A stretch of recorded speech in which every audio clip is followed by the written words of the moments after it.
STEMology, the Young Scientist Survival Guide, Session 11.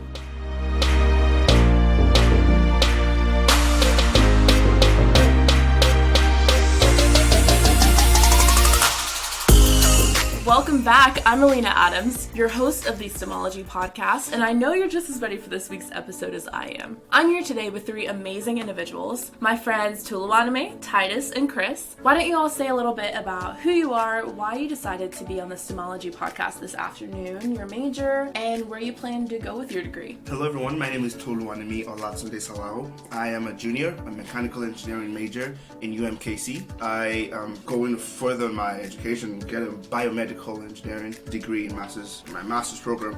And I am here on this podcast because I believe that the college experience is so much more than what we already have preconceived. Hello everyone, my name is Titus and I'm a biology major and chemistry minor. I am currently pre-dent. I'm on this podcast today because I believe that students should get involved on their campus because it heightens their experience at college. My name is Chris Ryan. I am a biology and chemistry major with a minor in psychology. I'm a senior. I'm involved with a couple different organizations, and I agree with the other two. I'm here because I feel like the organizations available to us in college is a great benefit to us and helps us be more well-rounded people. Absolutely. So I feel very lucky that you all decided to invest some time and instill some knowledge and hopefully develop some interest for students. I know that they'll appreciate it as much as I do, so thank you for being here. This episode is geared more towards freshmen or incoming high school students who are about to join the college world. There are so many benefits to getting involved on your campus and being a part of your community, and hopefully we are able to expand on some of that for you all so you can really understand the benefits that you can get out of it. Yeah, I totally agree with that. It's a great opportunity because getting into college is new ground and new experience for a lot of people. And for me, it was completely different environment. You come to this new environment and there's actually people that think like you. There's people that have the same ideas, and you just have to find them really. It's not as hard as you might think. Exactly. It's important to capitalize on that opportunity and get as much out of it as you can. So I was able to create a lot of lifelong connections and some memories that make college such an enriching experience. Being part of these different organizations, I've gotten to do some experiences that I never would have thought I would have been able to do. And that's just part of being able to grow as a college student. One thing was I was able to help with dogs at this one volunteer event, which is you love dogs. One of my passions, to be honest. I also ended up dancing with a whole lot of other students at this dancing event that UPB held. So we were able to learn different. I was actually an African style dance, which was really fun. Oh, Do you have a video? I don't have video, but thank God. But yeah, I also got to get involved with other profit-free organizations that held community service events. Yeah, some things that you would have otherwise probably not have done. Probably never, yeah. So there are about 343 organizations and clubs just on UMKC's campus. The idea is that there's something for everyone. But if you don't find something that you can really get behind or support, of course you can create your own group. Well, in order to create your own group, you really have to have a couple people who are interested in the same thing as you, other members. You have to have a faculty advisor who's able to help you out, and that's about it. Sounds pretty simple. It is simple. University's going to supply any monetary funds you need, as well as a place for everyone to meet at. You just have to have the idea. And there's so many different types of opportunities that are available to students. We have multicultural groups, academic groups, business, entrepreneurship, there's honorary societies, social groups, education, professional, student government, Greek life, athletics. There's so much to get involved with on campus. Yeah, for the multicultural part, I'm in the African Student Association. I've been on the board 2 times now, and it was amazing. That was the first organization I joined. The fact that I can really just hang out with people that are from the same place I am from. Yeah, it's important. Exactly. I'm from Lagos, Nigeria, and it's really far away from here. I joined them and have been like my family over here, and it's been an amazing experience. The most rewarding event I ever went for was when we got together professionals that are from Africa as well and had been through college and made it in life,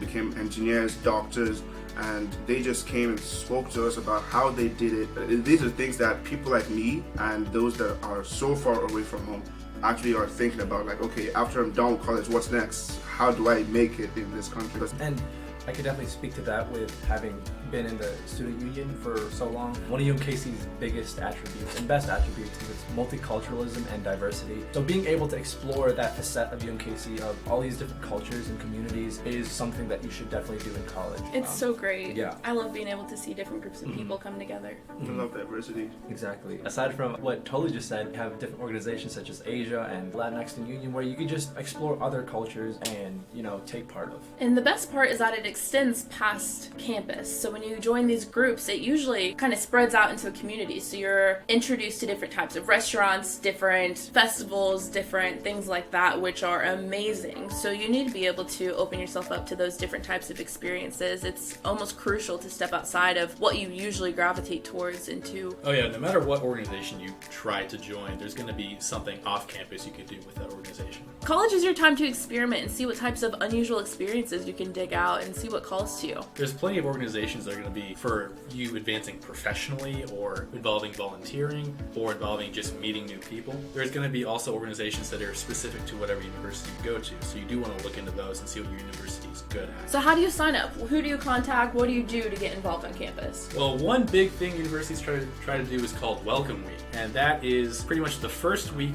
that everyone's on campus, the first week of college. They try to have all of these student organizations come together and have a table. Candy, they have a poster, they have people talking about what the organization is, why you should join. There's that kind of stuff that happens throughout the whole week. And besides that, there's probably a website your university uses, which is going to have a listing of all the organizations you can join. As a transfer student, that was basically a lifeline for me. Even though Kansas City was my home and I grew up here, having that opportunity to go out and physically meet students face to face that I was going to be spending the rest of my college career with was a turning point for me, and I was able to make a lot of memories and find students that I'm still friends with and still communicate with daily. The organization I'm in now, I'm actually on the board of the organization now. I met them at Welcome Week and they were just friendly. They just had their booth over here. They had candy, they had Yes, shirts. candy. Like, that's always the seller. And I just spoke to them and spoke to me about what they do, the events they hold year round. It was just like, if I'm actually enjoying this whole conversation, the actual organization wouldn't even be better. That's exactly what it is. It's just like a snippet of what you would enjoy at the actual meetings, at the actual organization. And there's no number of groups that you can join. You can sign up for 30 and Go to like 3 or something. there's no limit, really. That's exactly what I did. I just signed up for 30 when I had some free time. I went through my university's website with all the listing of organizations.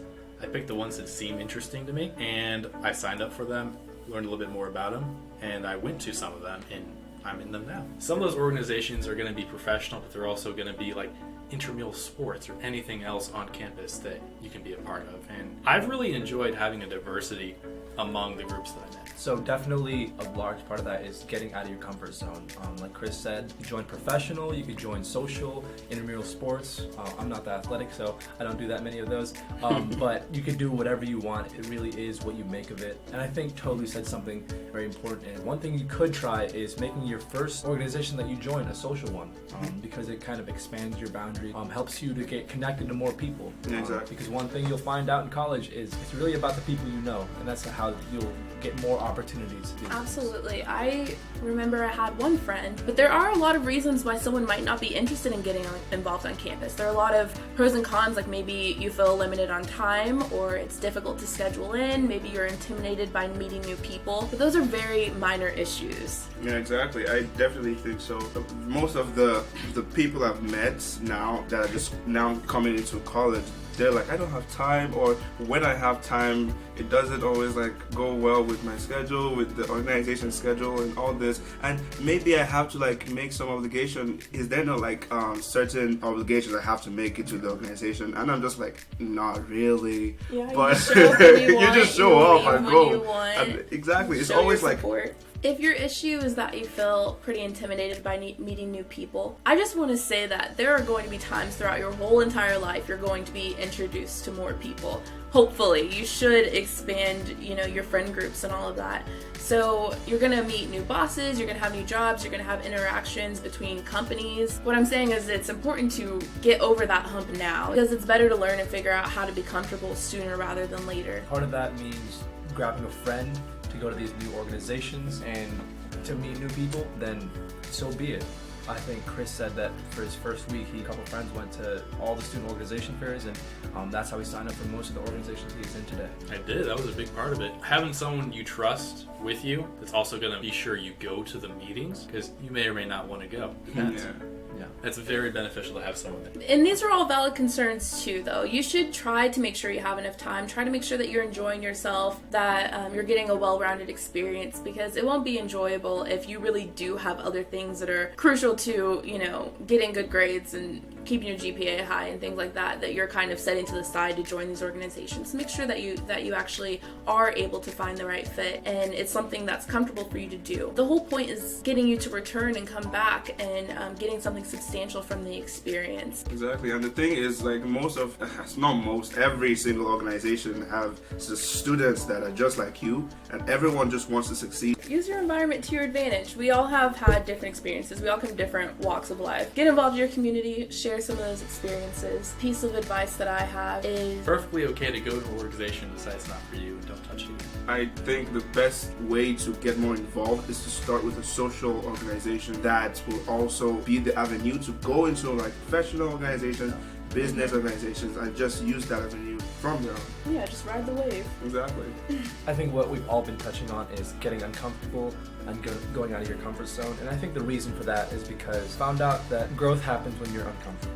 If you look around at this room, not all of us start off as intelligent, super involved, social butterflies. We all started off just like you. We entered as bright-eyed, wide-eyed freshmen or transfer students and didn't know what we were doing. So we kind of took it step by step and went out of our comfort zone to expand our experiences and our boundaries, and little by little we became leaders in our community, friends to a lot of people, and the college students that you see today. Quick note I wanted to say is it just starts with a smile, really. It just starts with a friendly outlook. If you see someone you don't know, just smile at them. Usually that kind of breaks a little bit of the ice, a little bit of the barrier, and then you feel more comfortable to talk and start a conversation. So if you go into it with the idea of, oh, this sucks, oh, I'm not gonna have a good time, that's probably what's gonna end up happening. So just go into it with a friendly outlook. It doesn't also have to be an organization. You can just be sitting in class and someone next to you that you've never seen before or talked to before, just say, hey, If the group setting of an organization is intimidating for you at first, it's perfectly okay to seek out one of the leaders of it and try to see what the organization's about more. That way when you go there, you know someone there and you have a better idea of what's going to be happening. That's perfect advice, absolutely. So in summary, getting involved on campus and within your community wouldn't hurt. It might add a little bit of strain because you're busy or maybe feel uncomfortable, but if you find the right fit and you find a group that fits your personality, it could be the best decision you ever made in your college career. In the next episode of STEMology, the sweetest woman in the world will join me to discuss the guilt and anxiety students feel many times throughout the school year. We've all been there and had a time when we know we should be studying for an upcoming quiz or exam, or maybe just trying to finish up a paper or some homework. But then we see the remote and Netflix is calling your name, and next thing you know, you're 3 episodes deep. It can be frustrating to just want to relax, but you have a nagging feeling of guilt in the back of your mind as a reminder of all the things that you should be doing instead.